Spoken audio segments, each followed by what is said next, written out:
Bien, vamos a ver ahora un poco cómo transicionar, ¿sí?, de esa montada baja en la que estabilizábamos allá a buscar atacar, ¿sí? Eh, Algo muy básico, pero si él está con los brazos así abiertos, obviamente, las extremidades están completamente expuestas, ¿sí? Casi nunca va a estar así, obviamente va a estar cerrado, ¿sí? Y hay métodos, que es lo que vamos a ver ahora, para ver cómo aislarlas.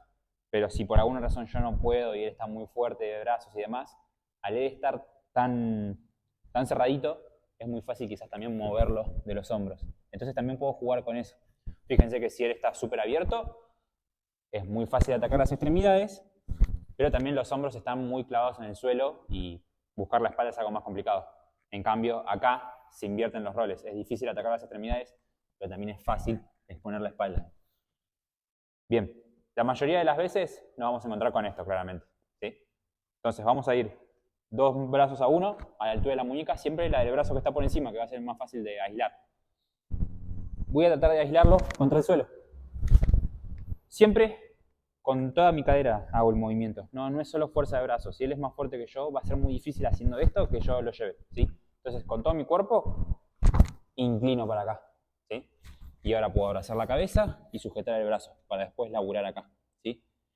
¿Cómo transiciono a la montada alta? Primero me tengo que asegurar de que el codo de él esté más alto que su hombro. Entonces, con la esgrima, cumplo esa regla, ¿sí? Fíjense que el codo ahora está más alto que la línea del hombro. Ahí ya tengo todo este espacio para yo avanzar con la rodilla hacia la montada alta, ¿sí? Una vez que llego con una rodilla, cambio los agarres, controlo el hombro y ya puedo venir a laburar con este brazo, mismo levantando acá y viniendo con la otra rodilla. Ya desde acá a mí en realidad ya me gusta, cuando levanto el hombro, ya cambiar la montada en S, ¿sí? Levanto el hombro de él y entro con mi gemelo por encima del hombro de él, a la montada en S. Tengo que llegar a la montada en S para realmente tirarle buena presión y poder reducir las defensas de él, ¿sí? Si yo estoy en una montada en S acá, los brazos de él tienen una movilidad absurda, ¿sí? Entonces, si yo realmente llego a esta montada en S y Luis quiere mover los brazos, es mucho más difícil y es mucho más fácil para mí controlarlo. Una buena referencia para saber si realmente está bien la montada en S es ver si mi talón y mi rodilla se están conectando, ¿sí? Si se están conectando, probablemente yo puedo estar haciendo una buena acción acá con los aductores, ¿sí? Ahora, fíjense, si estoy acá, talón, rodilla no se conectan, mucha movilidad de brazos de él, no es lo que quiero, ¿sí? Siempre quiero llegar a este punto, ¿sí? Entonces, él se cerró. Voy con todo el cuerpo, ajusto acá, gano la línea del codo, avanzo con una rodilla, abrazo y empiezo a levantar el hombro acá. Mi gemelo va a pasar por encima del hombro, ¿sí? ¿Ven que pasa por encima? No por debajo de la escápula, acá. Si no es lo mismo, va a tener mucha movilidad de hombro acá y yo no puedo pinchar bien con los aductores. Tiene que pasar un poco por encima, ¿sí? Y ya puedo usar la mano en el suelo también para buscar un ángulo más perpendicular, ¿sí? Bien cruzado a él. Acá ya los brazos de él tienen poca movilidad.